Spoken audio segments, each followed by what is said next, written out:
tonight on CBC Vancouver News. This is a time of agony for all families, friends, and fellow crew members.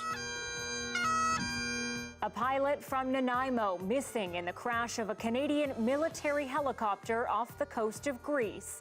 Also, until they really know what's going on with the bug, I think you got to be a little careful.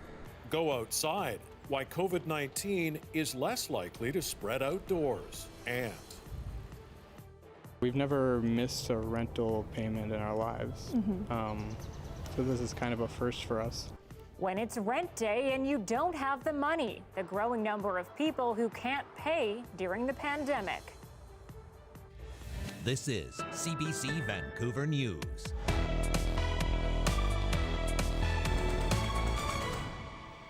Good evening. A pilot from Nanaimo is one of 5 people missing in the crash of a Canadian military helicopter. The body of a 6th crew member has been recovered. But the search is continuing tonight in international waters off the coast of Greece. Our John Hernandez is live with more on this tonight. So, John, what have we learned about the BC pilot so far? Yeah, his name is Kevin Hagen, and he was born in Nanaimo, BC. Now, of course, he was one of 2 pilots on board that military helicopter that crashed off the coast of Greece. A very challenging time for his family members today.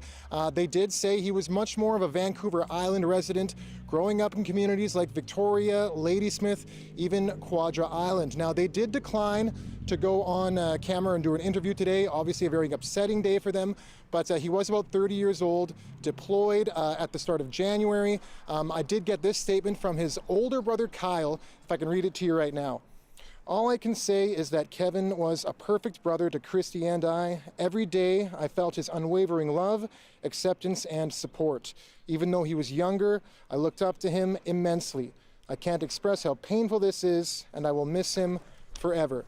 So obviously a very tough day for all families involved. 5 people are missing, including Kevin Hagen, but we do know that 1 person has died. Abigail Cobra, she was a marine systems engineer on board that helicopter, has died. The Prime Minister today expressing his condolences for the family and also a commitment to an ongoing investigation. Defense Minister Harjit Sajjan said no stone will be left unturned as Canadian officials look to figure out exactly what happened. So we don't know why the helicopter crashed, but here's what we do know. The helicopter was serving as part of a NATO naval task force off the coast of Greece when it went down. It was on a training exercise. Officials have found debris, but the crash site has not been located, but there is hope for survivors. Here's Admiral Craig Baines. A search on the ocean is always very difficult. Even in relatively calm conditions, very small objects in the water are very difficult to find over long periods of time, especially as wind and current expands the search area. So even in perfect conditions, it is a very difficult thing to do a search on the water. But they are continuing, and they will continue to search while they believe there's still an opportunity to find survivors. So voice and data recordings have been found. That will help crews kind of piece together this mystery. In the meantime, search crews will get some support from Turkish and U.S. ships. Anita, Mike? All right, John, thanks very much. John Hernandez reporting live tonight.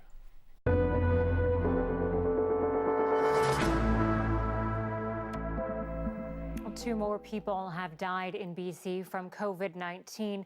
One of the victims lived in a care home. The other died in hospital.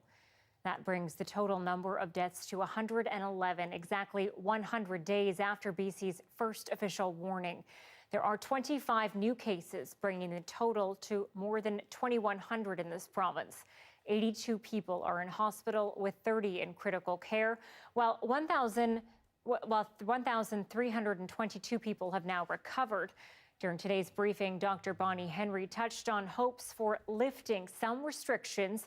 Just don't expect casinos to be included. It would be last on my list to consider for reopening at this point, because we know that that type of environment, one is an enclosed environment, an inside environment. We know that many of the people who frequent that environment are older people, or people with underlying illnesses perhaps, people who might be more or are more vulnerable to having severe illness from COVID-19. So, I would have to be convinced that there's a valid reason and a safe way to do it.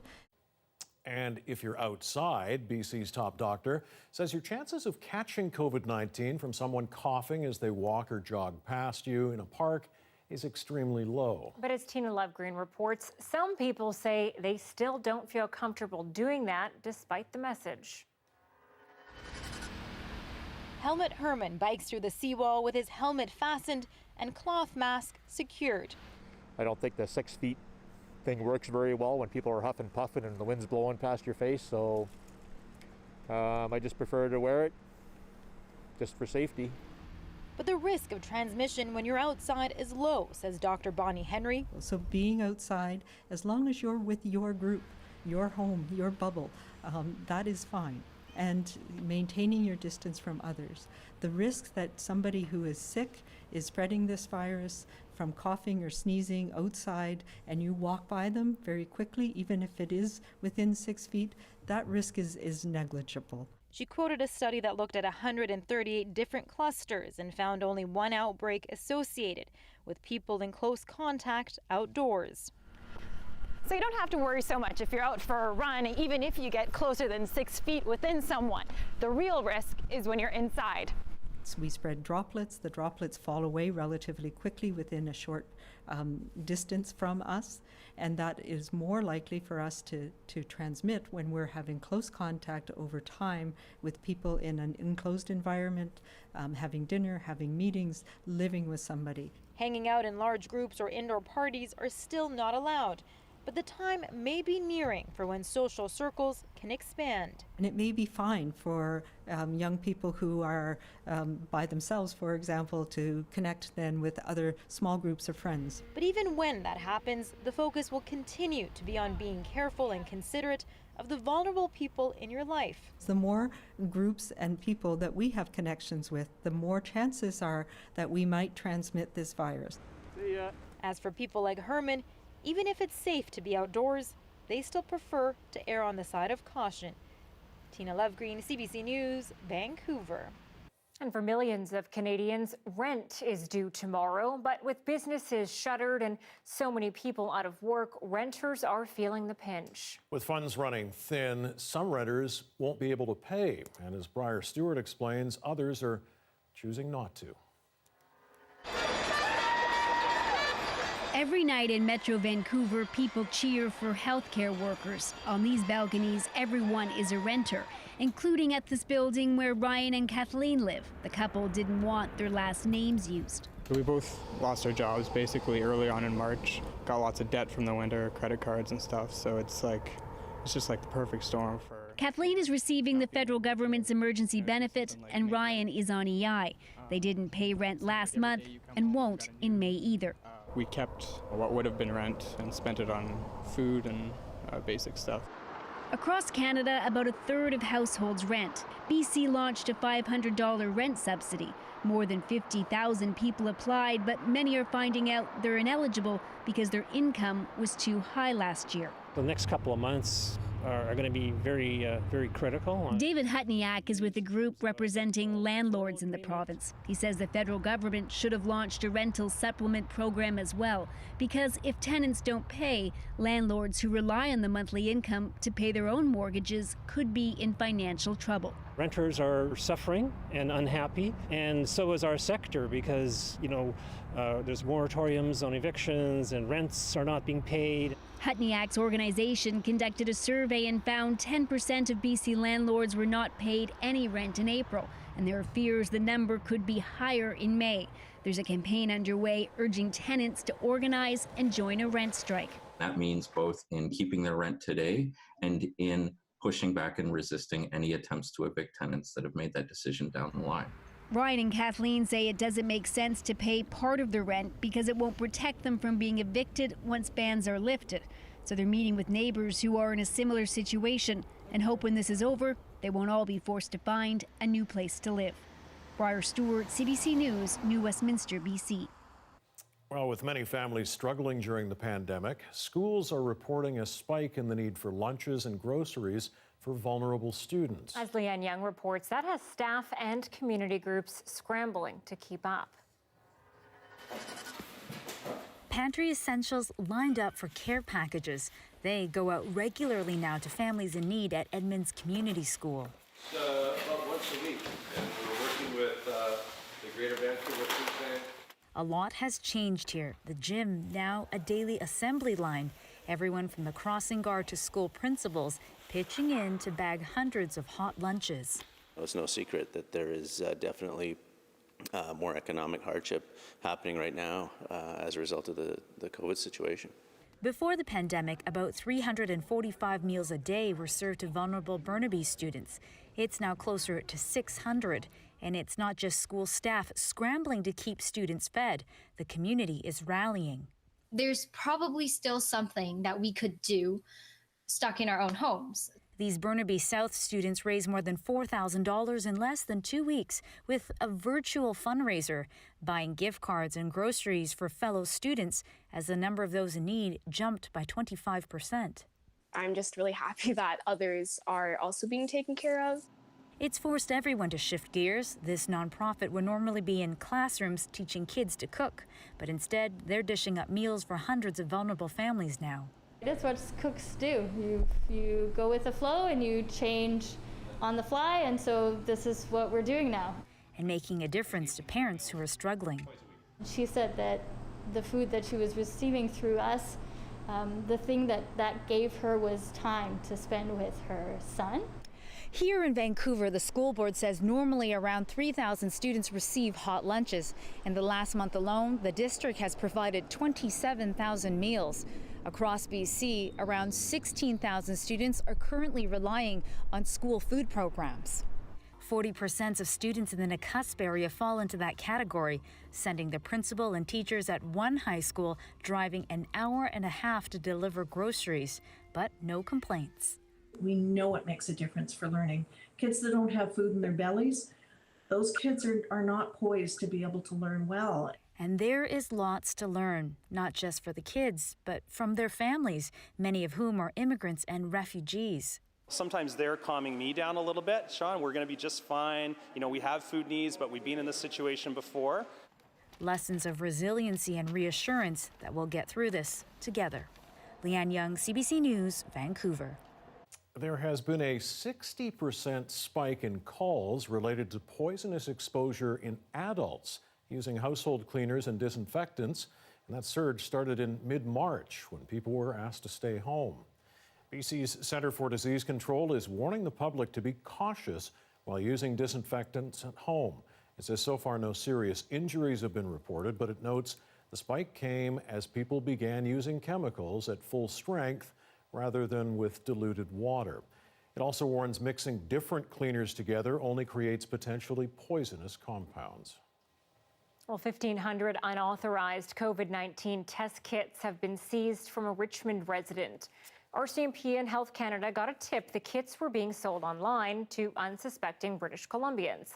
Only diagnostic tests authorized by Health Canada can be imported or sold in the country. Mounties are warning selling or advertising health products that make false or misleading claims to prevent, diagnose, treat, or cure COVID-19 is illegal. No charges have been laid at this point. Well, BC has come up with help for the already struggling forestry sector. Stumpage fees will be deferred for the next 3 months. The government says the fee deferral leaves eligible companies with about $80 million to pay employees, contractors, and other bills. Stumpage is the fee forest operators pay the province to harvest, buy, or sell trees from Crown land. Hundreds of workers had been laid off and numerous mills had closed in the interior due to high operating costs and low timber prices.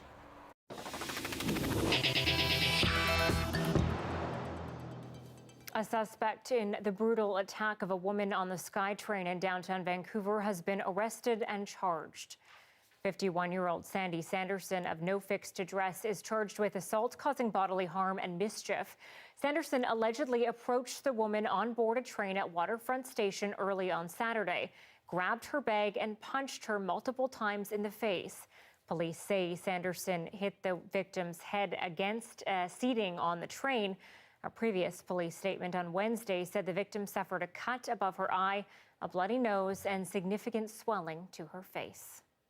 Well, it's been more than a year since a massive fire destroyed a Victoria hotel and left one man missing. And today, police are saying they are no closer to solving the case. Investigators say they've exhausted all possible leads into the May 6th arson. For days, the 5-story hotel burned. The resulting inferno damaged nearby buildings and forced evacuations in the downtown core. Caretaker Mike Dreger was the only person in the building at the time, and he hasn't been seen since. He is still the subject of an ongoing missing person investigation, but police believe he may have died in the fire. VicPD's Major Crime Unit detectives are announcing that they have exhausted all investigative avenues into the Plaza Hotel fire. This file will remain open. However, after a lengthy and coordinated effort, there are currently no new leads to pursue. After the fire was put out, the building was demolished to prevent it from collapsing. Anyone with information on that fire or the disappearance or whereabouts of Mike Dreger is encouraged to contact Victoria Police or Crime Stoppers. Police and first responders held a motorcade in Surrey this morning to honor RCMP Constable Heidi Stevenson and the other victims of the Nova Scotia mass shooting.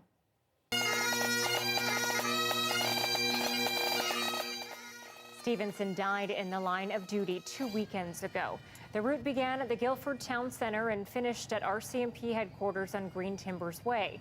The motorcade drove past the BC RCMP Memorial Wall in recognition of fallen police officers. 22 people were killed in the attack that began on April 18th in a small coastal community in Nova Scotia.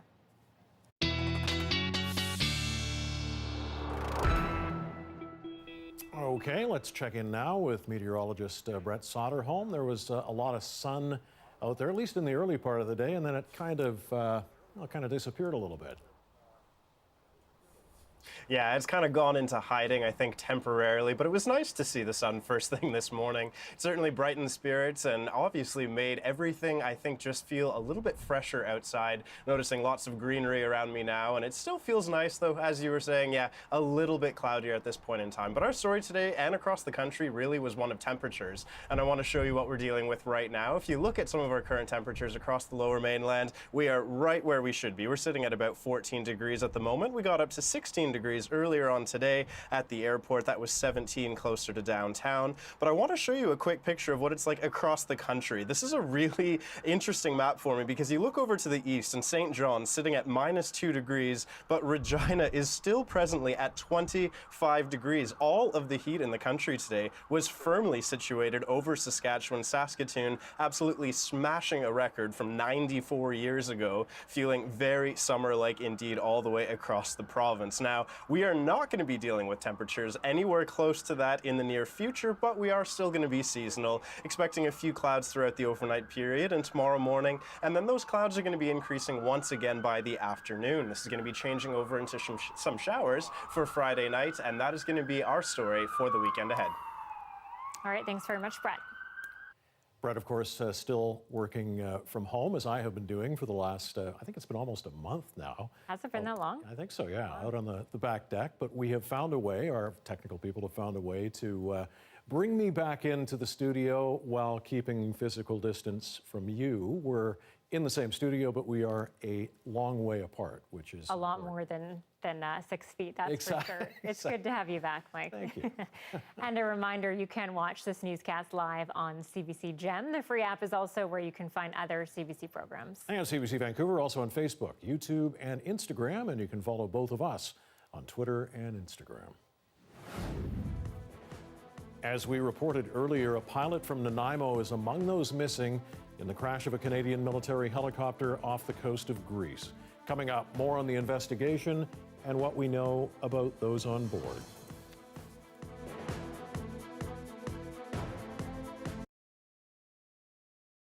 And thanks for staying with us online for more COVID-19 coverage during the television commercial break. Well, the race to develop a COVID-19 vaccine has been underway for months. But experts say it will likely be a year or longer before one is actually ready. Chris Glover is looking at the process involved in developing the shot the whole world is waiting on.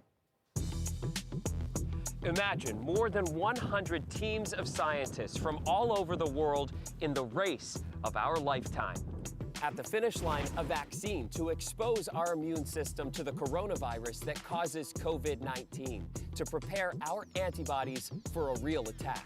Start to finish, a normal vaccine race can take from 5 to 10 years, but scientists hope to win this race in as little as 1 to 2 years.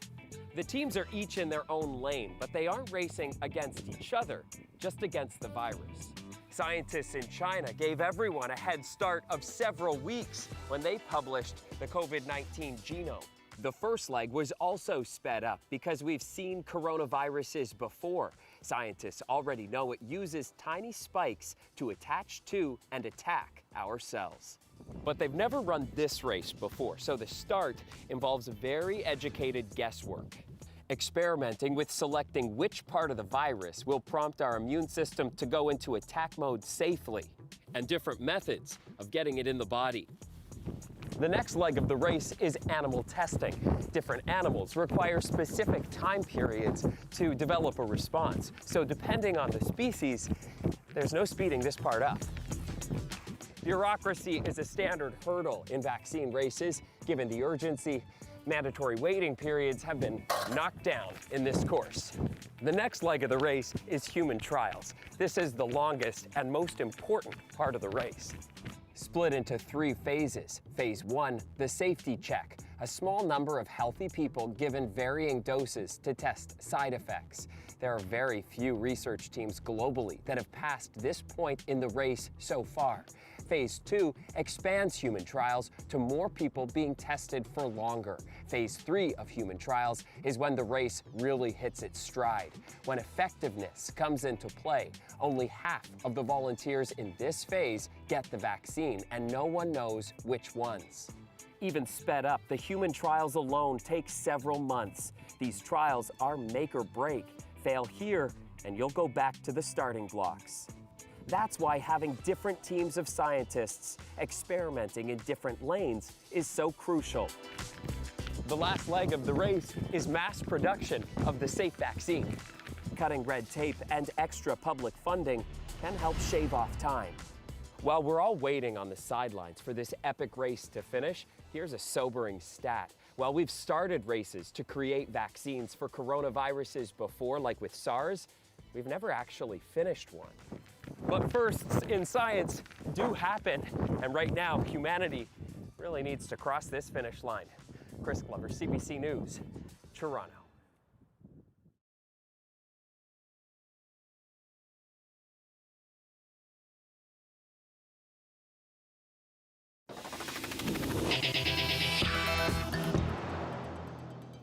It is a race against time for Canada and its NATO allies tonight as they continue to search for a crashed military helicopter off the coast of Greece.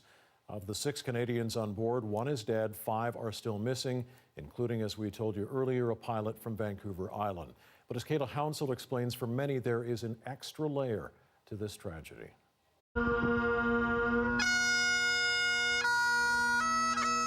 It was 1 week ago, Sub-Lieutenant Abigail Cobra, deployed on HMCS Fredericton, offered this tribute to the victims of Nova Scotia's mass shooting.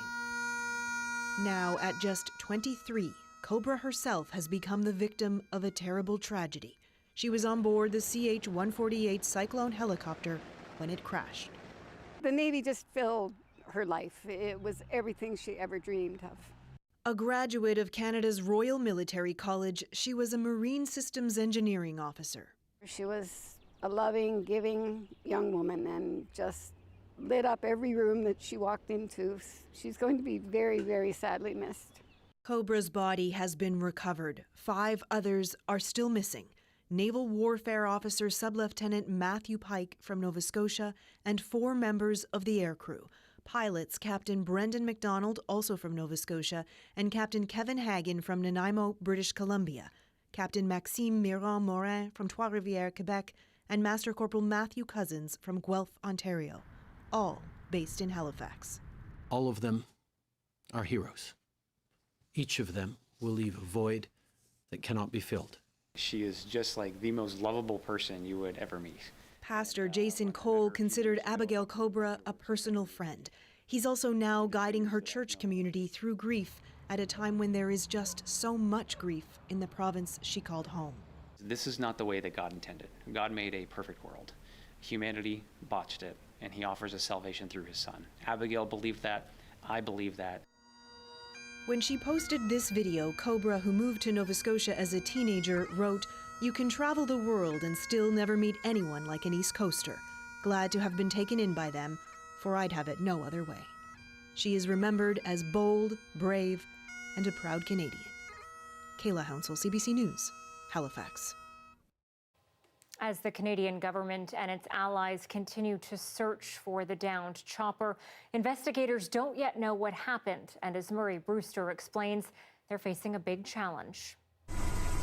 The Ionian Sea at sunset, deep and dark, as seen through the windscreen of a Turkish military helicopter. The frantic search today for 5 missing Canadians. The Cyclone helicopter had conducted flight operations and was returning to the ship. At approximately 6:52 p.m., the ship lost contact with the aircrew, and a few minutes later, flares were spotted in the water. A 5-year-old Cyclone helicopter had been in the air a little over 2 hours when something went catastrophically wrong, and it inexplicably slammed into the ocean and sank. As far as we know, they're in about 3,000 meters of water. And that depth will present perhaps the biggest challenge to the recovery. A large debris field on the bottom indicates the helicopter broke apart. 3,000 meters presents an insurmountable challenge for the Royal Canadian Navy, which means we'd have to seek assistance from allies or possibly from a commercial operator. Defense Minister Harjit Sajjan told CBC News tonight all options, including the use of Allied diving vehicles, are being considered. Investigators have recovered the flight data recorders. They will be analyzed at the National Research Council in Ottawa. All operation of Cyclone helicopters is paused, but the Air Force expects to get back to business soon. I do not have any safety concerns at the moment. The Cyclone helicopters were only recently brought into service, replacements for the Air Force's 5-decade-old Sea Kings. Some of the 28 on order are still being delivered, and Sikorsky, the maker of the Cyclone, has dispatched a team to assist in the investigation. Murray Brewster, CBC News, Ottawa. The federal government is poised to ban some types of firearms. CBC News has learned there's a list drawn up that includes military-style assault weapons. As Julie Van Dusen reports tonight, the Liberals might impose the ban without going to Parliament. Canadians are still reeling from the worst mass shooting in our country's history. 22 people killed less than 2 weeks ago in Nova Scotia by a lone gunman. The Trudeau government was asked in the aftermath when it was going to ban assault-style weapons as promised. Today, the Prime Minister confirmed his government is about to act. There is no need in Canada for guns designed to kill the largest amount of people in the shortest amount of time. CBC has learned that measures are expected in the coming days through a cabinet decision that does not require the approval of Parliament. The measures will include a ban on a list of deadly firearms and a buyback program to reimburse owners of these guns. There are about 125,000 of these weapons in Canada. Here are some of the weapons on the list that CBC has seen. The AR-15 used in the mosque shooting in Christchurch, New Zealand in March of 2019. The M14 used in the deadly shooting of 3 RCMP officers in Moncton, New Brunswick in 2014. The Ruger Mini 14 used to gun down 14 women at Montreal's École Polytechnique in 1989. It's great news for us who've been fighting for this for 30 years. Heidi Rathjen was a student at Polytechnique when Marc Lépine went on his rampage. She was physically uninjured, but has spent the past 30 years along with families of the dead students fighting the gun lobby to get Lépine's weapon banned. It's been a real burden on the families to know that the weapon that was used to kill 14 women and injure as many people in less than 20 minutes still remained legal. The government's measures aren't expected to include a ban on handguns. It's been saying for some time it will introduce legislation to allow municipalities to bring in their own restrictions. Julie Van Dusen, CBC News, Ottawa. Well, coming up after the break, we are taking your budgeting and financial planning questions during this COVID-19 pandemic. Scott Hanna with the Credit Counseling Society of BC will be here. Call us 604-662-6801 or send us an email.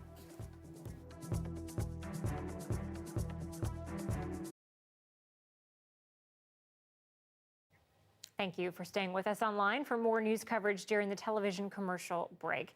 It's a voice many Toronto Blue Jays fans are used to hearing on TV, but some lucky fans are now getting to hear it on the other end of the phone. While in isolation, longtime Jays baseball host Jamie Campbell is calling fans out of the blue just to have a chat. Greg Ross was there as Campbell made some of those calls.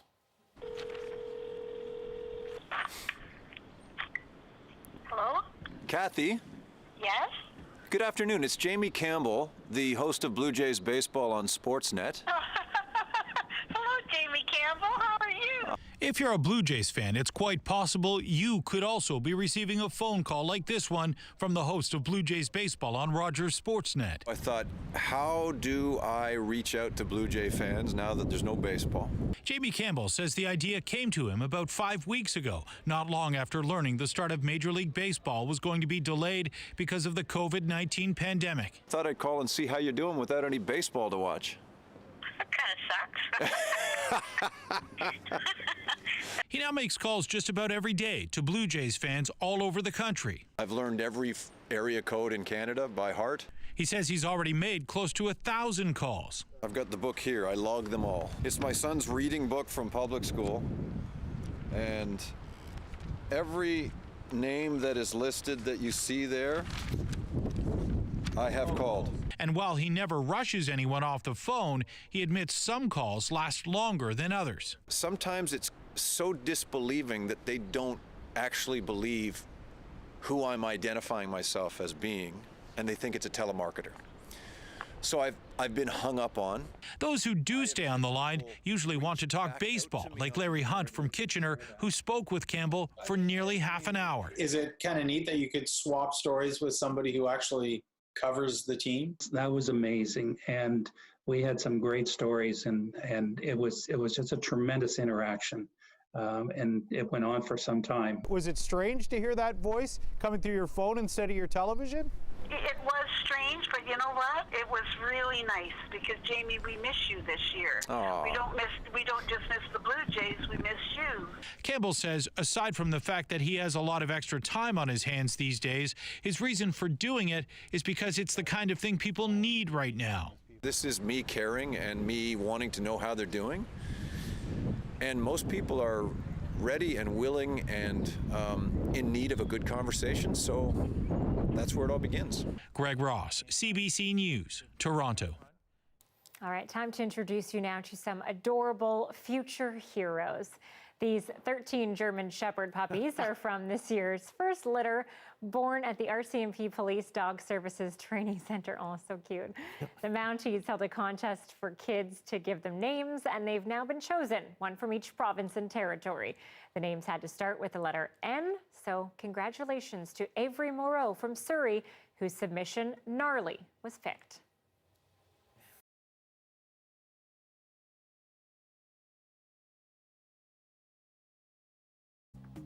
Here are some of the top stories we're looking at tonight on CBC Vancouver News. Today marks 100 days since BC health officials issued their first official COVID-19 warning. And today, 25 new cases and 2 more people have died. That brings the total number of deaths in our province to 111. You know, err on the side of caution. Why not? BC's top doctor is urging you to get outside as long as you stick with members of the same household. She says the chances of catching COVID-19 from someone coughing as they walk past you in a park is small. Next couple of months are going to be very critical. For millions of Canadians, rent is due tomorrow, but with businesses shuttered and so many people out of work, some won't be able to pay. Others are choosing not to. It also means some landlords won't be able to pay the mortgage on rental properties they own. Well, Canada's death toll for COVID-19 victims has climbed past 3,000. The bare number is known, but the details of who the victims were was not. Those details aren't released in official stats, so CBC News has made it a mission to gather that information. We're calling the project Lives Remembered. Here's Renee Filipponi with some of what we're learning. These are some of the people lost in just the first weeks of the pandemic. The first 1,000, part of a database compiled by CBC News. Helen Doige Hall was 102, one of the oldest to die. Have them here. I could show you some of them. They are huge. Her daughter says she spent years documenting family history. Throughout her long life, she maintained an exceptionally positive disposition. She recently had a pacemaker put in, and the nurse that had been looking after her said, "Oh, Helen, I'm not going to see you tomorrow. It's my day off. I hope everything goes well." And Mom said, "Oh, don't worry, it will." At the other end of the spectrum, Nicole Hoffman. In her 20s, she's Canada's youngest known victim of COVID-19. Her fiancé has started a fundraiser to honor her love of animals. Our data found the gender split was fairly even, that 8 out of 10 deaths were people over the age of 70. And while most were retired, those still working were diverse, from healthcare workers to a youth worker, a high school custodian, and a musician. In one case, a mother and daughter with a close bond, 93-year-old Ruth Shepard and her 56-year-old daughter, Tammy. Very sweet relationship, very special. Tammy lived with my grandmother her whole life. The pair had recently moved into this nursing home, hit hard by COVID-19. Tammy Shepard died 6 days after her mother. So much about Canada's first 1,000 deaths is still unknown. In provinces like BC and Alberta, demographic information is provided regularly. In other places, that level of detail is difficult to get. All the while, the death toll in Canada rises daily, past 3,000 now. Renee Filipponi, CBC News, Vancouver. All right, time now to take your questions to the experts. With rent due for many people tomorrow and many bills starting to pile up, the timing is good for tonight's topic. Joining us from the Credit Counseling Society is President and CEO Scott Hanna. Hi, Scott. Thanks for doing this tonight. Hi, Mike. You're welcome. Yeah, I want to point to viewers to the information on the screen that'll be there shortly. They can ask you questions by email. They can even give us a phone call. There's the number there. Or post a question online, and we'll get those to Scott. Let me ask you, first of all, Scott, what are you hearing from people? You must be getting a ton of calls these days. We are getting a ton of calls from people, and typically right now, Mike, it's really people looking for short-term solutions to their situation. They've been laid off, reduced income, and wondering, how do I get through this pandemic until things begin to return to normal, whatever the new normal is? Yeah. And of course, everybody's situation is different, but what would be the most common piece of advice that you're giving people at this time? Really is, don't panic. You're in this with a lot of other people. Your creditors, landlords, and utility companies understand this. If you've been a good customer, a good renter, a good tenant, your creditors and others are going to work with you during this time period. It's all about having good communication, open communication, and talking about what you can do versus what you can't do right now. Okay, and are you finding that you're steering people to some of the provincial and federal relief programs that have been announced? Are they asking you those kinds of questions as well?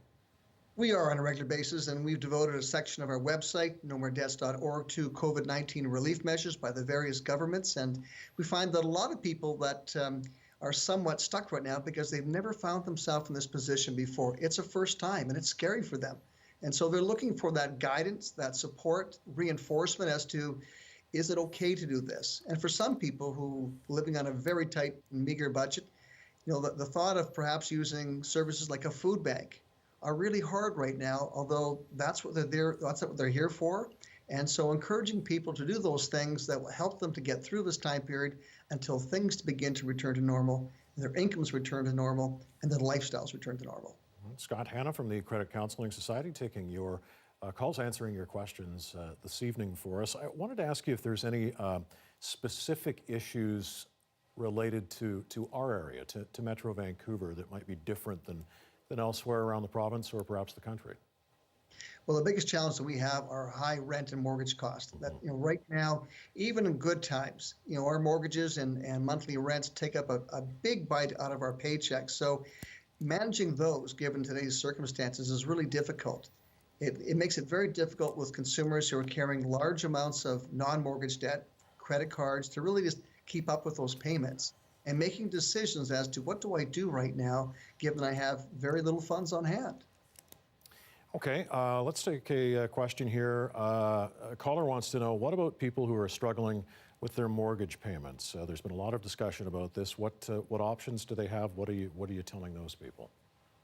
Well, most of the national financial institutions have mortgage relief plans in place, which they've agreed to with the government. And it's important for consumers to consider those carefully. And so while our financial institutions are prepared to allow you to defer up to 6 months worth of mortgage payments, it's important to understand that the interest that you will incur during that time period will be tacked on to your mortgage and will have to pay it at a later date. So really having a good look at your financial circumstances before you elect to choose that option. So I would encourage a person who's considering that to reach out to an organization like ours. So we're looking at your entire financial picture, all of your outstanding obligations before you make that decision. Okay, and along those lines, here's a question. Person asking if there is a way to reduce or eliminate interest charges from credit cards. Well, certainly we help thousands of people with that each year. People who find themselves in the position where they're unable to keep up with their monthly payments and paying high interest charges.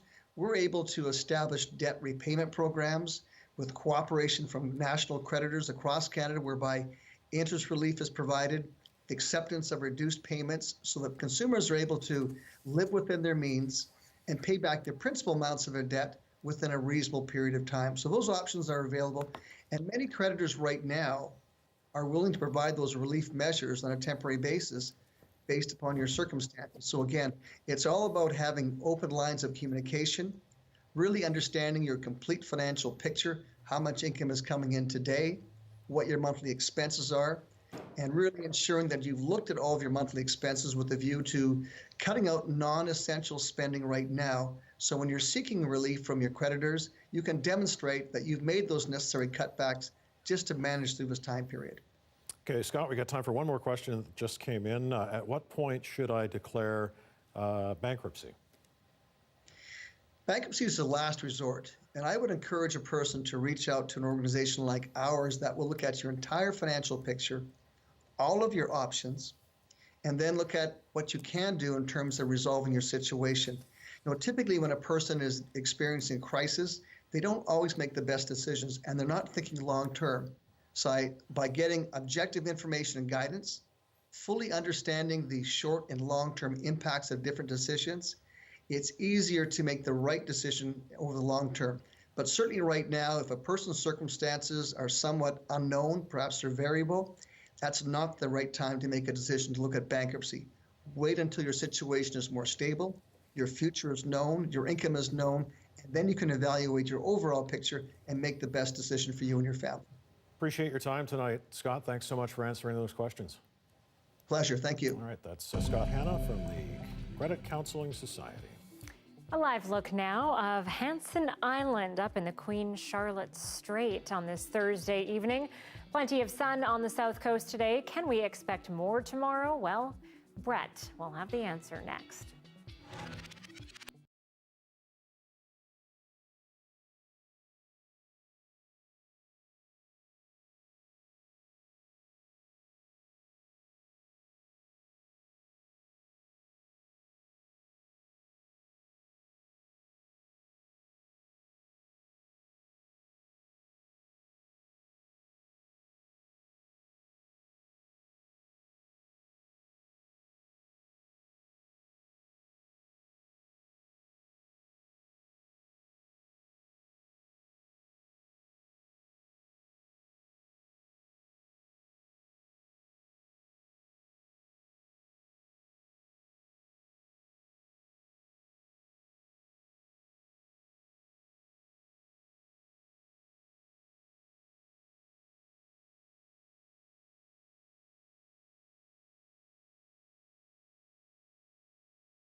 This is a call out to any junior scavenger hunters. CBC Vancouver's digital scavenger hunt is taking place April 27th until May 1st. Kids of all ages can take part in this scavenger hunt from home.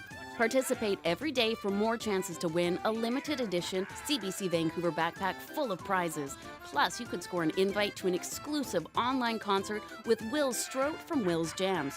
For more info, head to cbc.ca/scavenger hunt.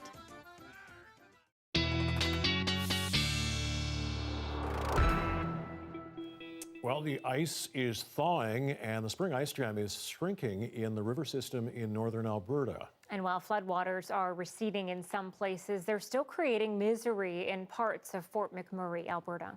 The water hasn't reached my house yet, but the basement's flooded. It's coming up through the drains. Downtown Fort Mac is surrounded with more than 1,200 homes and businesses affected. Uptown has not seen as much damage, though. Re-entry plans will involve ensuring safety of power and gas line connections. Officials say people who have been relocated to hotels and oil sands work camps will likely be there for another 7 days. They say precautions to protect against the spread of COVID-19 are being enforced. Can't imagine how tough that is to manage a virus and the floods, keeping people safe. Brett, are we expecting it to get worse or better in the coming days? Honestly, I do think things are going to be getting much better over the next few days, and that's for two separate reasons. One, we're not looking at any significant additional precipitation coming to Fort Mac or northern Alberta in general. And two, the temperatures are actually going to be a little bit above seasonal, which will help get that ice going on its way. And I wanted to show you kind of the areas again that we were talking about in terms of northern Alberta and their flooding. We are looking at temperatures over the next little while still above seasonal and certainly above freezing, so that's not going to be leading to any additional jamming of the ice. There is snow far to the north in Saskatchewan, of course, but closer to Fort Mac, no, this is going to be the only sign of precipitation, I think, for the better part of the upcoming week. So things are certainly going to be improving there, and of course we are going to be following that very closely. Now here in BC, we're looking at just scattered showers for the next couple of hours across portions of Vancouver Island, but when it comes to Friday, tomorrow, of course, being the first day of May, it's going to be a pretty quiet day. We're looking at pretty nice conditions all the way across the province, lots of sunshine, especially into the interior, places like the Okanagan and even the Kootenays there. But the one concern that I have is going to be for this next system that's going to be coming on shore late Friday into Saturday. This is going to be bringing widespread rain to the south coast, to Vancouver Island, and as well to places on the north and central coast and Haida Gwaii. And this really is going to be the dominant weather story throughout the entire weekend. If you take a look at just some of these projected rainfall totals here, in general, very comfortable 15 to 30 millimeters for everyone, slightly higher amounts for the west coast of Vancouver Island. But when it comes here to Metro Vancouver, I would say comfortably, 10 to 20 millimeters at most sounds about right.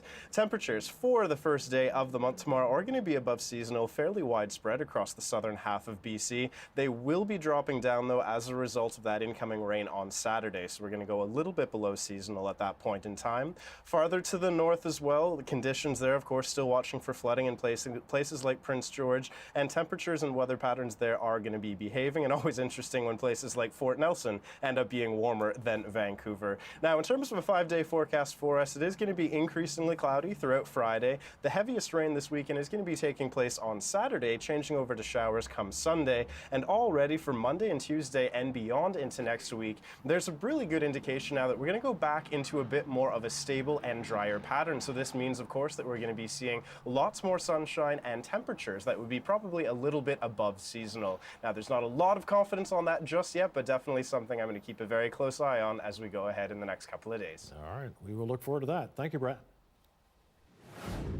Well, if you're running short on lettuce, celery, even some beets, did you know you can regrow them with scraps? Some hot guerrilla gardening tips after the break.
Well, if you've been trying to avoid the grocery store like so many others, here's something you might want to consider: regrowing your own food. Yes, it's apparently as simple as putting your kitchen scraps to the test. Here's an expert from UBC to show us how.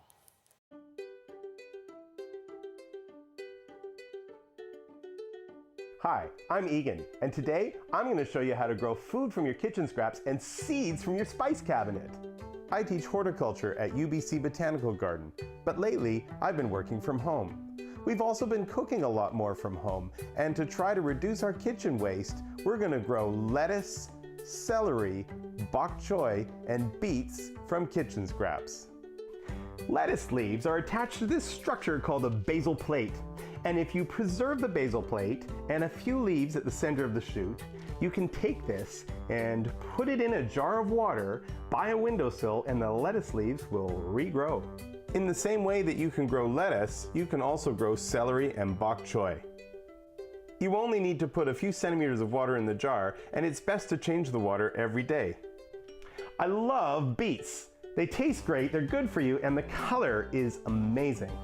I also really like eating beet greens.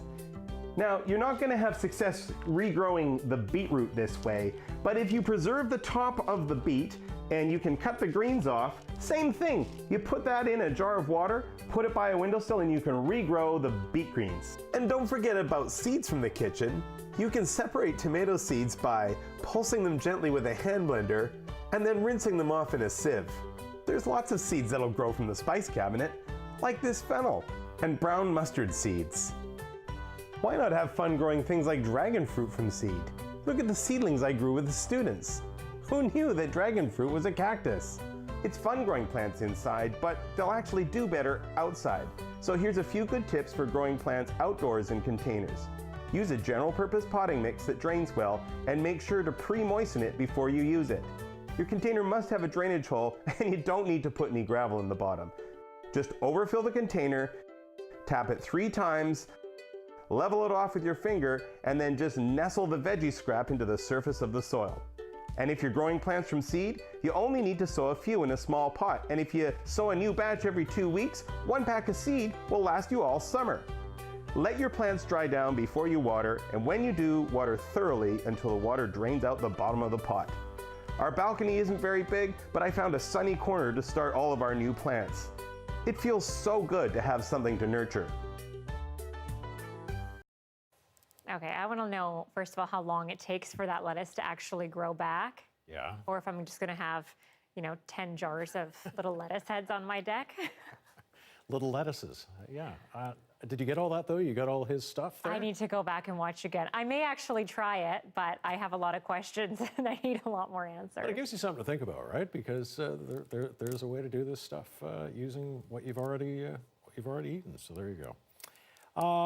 Okay, gee, that's about it for us tonight. Dan's here at 11 right after the National. And what's going on? You're a birder, so have you hijacked the last part of the show here?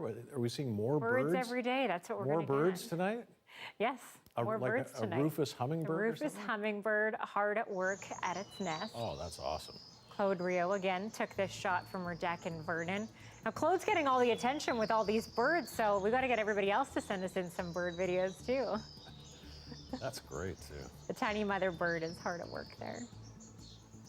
Yeah, it's the nest is made with, what is it, cattail fluff? Wow. Well, you gotta use what you can find, right? Yeah. Beautiful shots. Thanks for watching tonight. We'll see you again tomorrow.